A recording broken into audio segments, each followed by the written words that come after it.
Thank you for joining us. Coach, can you give us an opening statement about tonight's game? Yeah, absolutely. A lot of credit to Tennessee. I thought Drew Beam was really, really good.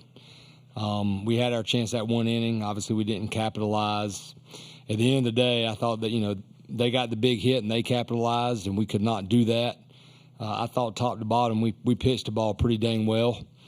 But they got it done with runners in scoring position, and we didn't. It's credit to them. The good thing is we lost, but we ain't done. So we'll bounce back, and we'll be ready to roll on Tuesday. Thank you, Coach. Open questions, a few for Parks and Vance. Any questions for the players? We'll go 1 and 2. Joe Healy, D1 Baseball. The Parks coach mentioned it, that Beam was really good tonight. What did you see from him? How do you feel like you guys attacked him and did or did not succeed against him? Yeah, I thought he did a good job. First time through the order, kind of attacked us with fastballs. And then the second time around, he did a good job landing those off-speed pitches to get ahead in the count and kind of kept you off balance. So that's kind of a credit to him and his preparation tonight. Okay, right here. Adam Smith with Inside Carolina for Parks and Vance. If you don't mind, about I guess it was the 6th inning, Vance hits the homer, but then, as Coach alluded to, you sort of ran out of that rally there with D'Onofrio. Just maybe the frustration there. You got 2 runners on, and you're not able to score some more when you needed it. Like, what did you see happening there, and how it sort of impacted your chances? Yeah, I think that was, a big spot for us in the game. But, sometimes in baseball you don't come through. D'Onofrio's done such a good job for us this year, and that situation didn't work out. But I have all the confidence in the world that on Tuesday against Florida State that we'll be in a similar position and he'll come through. Yeah, he said it all. We have all the confidence in our guys, so just continuing to just back them, and like he said, on Tuesday we'll get it done. Any questions right here? Matt Tallery from World Baseball Network. Parks, you guys got your first hit in the top of the 4th inning. What's just the dilemma for you guys to just, get on the board early on Tuesday? Yeah, I think just keep doing what we're doing, just be confident and kind of attack. Sometimes I feel like we've kind of been on our heels recently, and so we just kind of need to go out there aggressive and just kind of let it all out there and just play with no regrets. Do you have any other questions for the student athletes right here?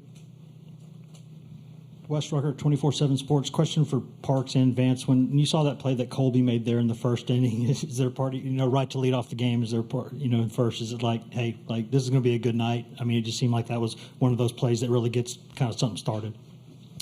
Yeah, for sure. Colby's been really good there, all year. So just Christian Moore smoked that ball, and Colby made a great play. And, just continuing to make great plays behind our pitchers.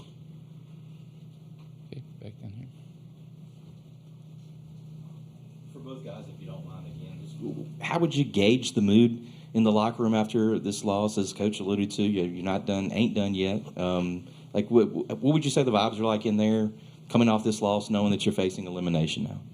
Yeah, personally for me, I'm really excited. Really excited to get out there for another opportunity on Tuesday. This is the most fun I've ever had playing baseball. I'm not going to let this loss kind of, ruin any of my experiences here. I'm going to be so grateful that I have another opportunity to go out there and play, and just going to kind of leave it all out there and just be ready to go. One more question for the student athletes. Oh, I'm sorry. Yeah, I apologize. Go ahead. I couldn't really say any better, so I just kind of let it go.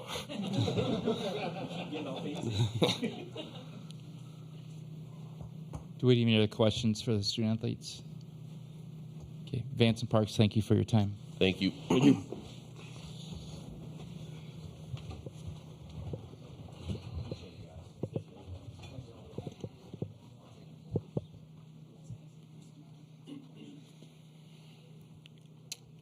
Okay, we'll open up questions for Coach. Do we have any hands? Right, we'll have one rep here and one up front up there. We can start over here. Grace Nugent, Inside Carolina. Coach, what's your message to the team after this? Again, you said it. They lost one, but they still got one to play. Yeah, that's what I told them. I said, move on. We have a 24-hour rule when we win, but after we lose, even quicker. You got to walk out, and it's gone.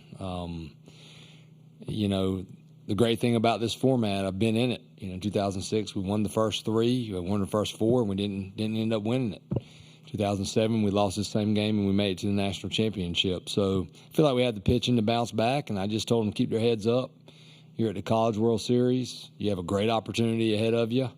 We'll get back, take a shower, turn your loops in, eat a meal together, get some sleep, and get back to work tomorrow. Question right up front, right here. Ariel Bonham, Tar Heel Tribune. You have 3 consecutive games with 3 runs or fewer. Obviously, the pitching's been good. Can you put your finger on any other dynamic that's going on there? No, I think a lot of that is the guy on the mound. You got to give him credit and look at who you're facing.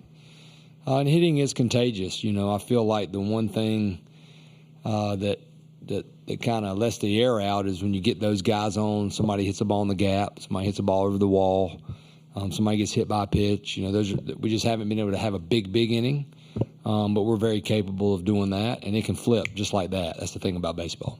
Can you talk about that, the inning, the kind of the rally-killing pickoff, and how that can... Yeah, D'Onofrio's a really good base runner. Him and Vance generally have the green light. We all make mistakes. Anthony made a mistake. I've made mistakes throughout the year as well as everybody else on the team, so we'll learn from it, and he'll let it teach them, and we'll let it happen again, hopefully. Right here. Monty Taylor, College Baseball Central. Moments after they were eliminated, Brian O'Connor is standing there, and he takes the time to stop you and your team at times and wish you guys luck and provide some encouragement. What does that say about the support of the conference as a whole and him in particular? Yeah, I think it says more about him in particular. Brian is what coaching's about. He cares about his players. He's been a tremendous friend to me.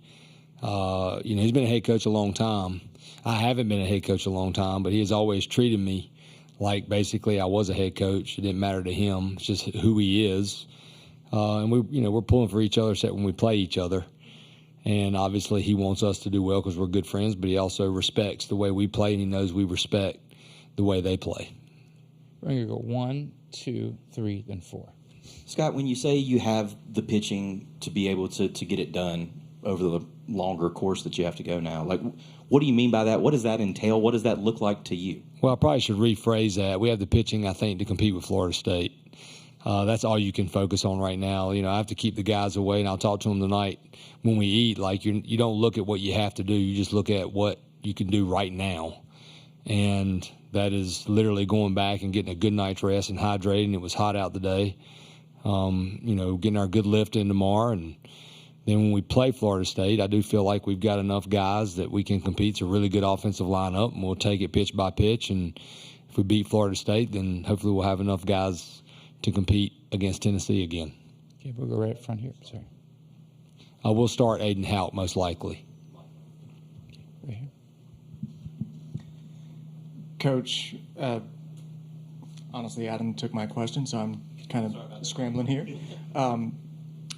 What can you say about what Shea did? I mean, he was moving right along for those first 3 innings, kind of ran into some trouble in the 4th. How do you think he performed? He has difference in the game. They made some mistakes too on the mound. I'm sure I'm going to see that when I go back and watch the game tonight. Shea made that mistake with 2 outs, and winning games, you got to have some clutch and get those 2-out hits, and we've had a lot of that in the postseason, and they had it tonight. I believe it was Tears that hit that ball. Is that correct? Got to give him credit.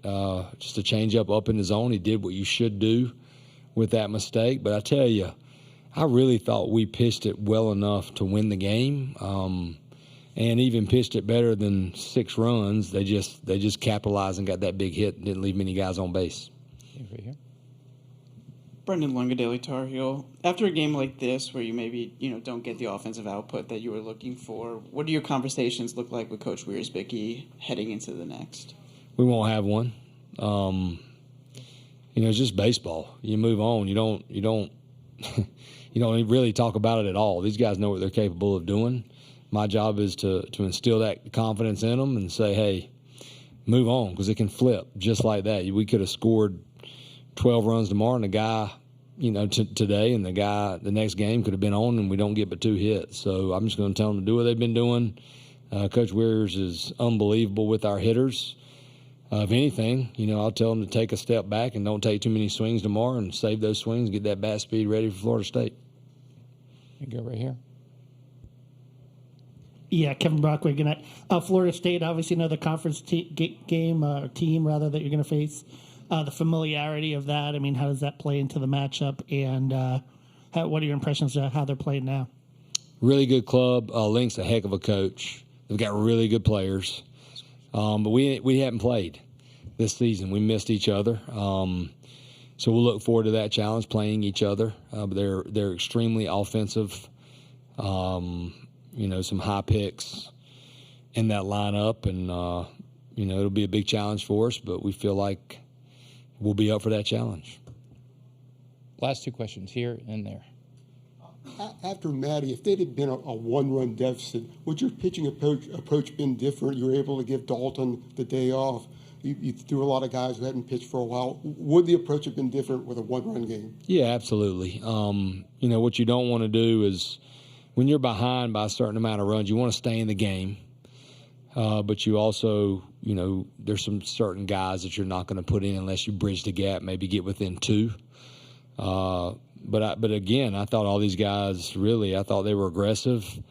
You're talking 1, 2, 3, 5 guys that have never pitched in the College World Series. I know if I'd have been out there, I'd have had some major butterflies, and I thought they all were aggressive and they looked really, really good. And we're going to need all of them to get back through this bracket, and I've got confidence in all of them. Last question right here. In the vein of talking about capitalizing, was there anything in specific that Beam and the Tennessee staff did in particular that you think made it hard to kind of find that offensive rhythm? Beam's good. He's way better in the windup, and we couldn't get him in the stretch much. I thought he did a good job of moving his fastballs to both, his fastball to both sides of the plate, and he's got the good curveball. He threw a couple good changeups to our lefties. Connell's always been good for them. He's a tough look. He's a tough angle, especially on lefties. And he came in and did his job. And we had some chances against Snead. Obviously, I thought we had really good at-bats against him, throwing 95, 98, touching 99. We didn't strike out. Only 2 walks. But, we got those mistakes, and we didn't capitalize on them. But I don't know without watching the video how many mistakes Drew Beam made, because I could go back and watch and be like, man, he was really, really good. Didn't give us many mistakes. So I thought him and Connell were both really good. Coach, thank you very much for your time. Thank you.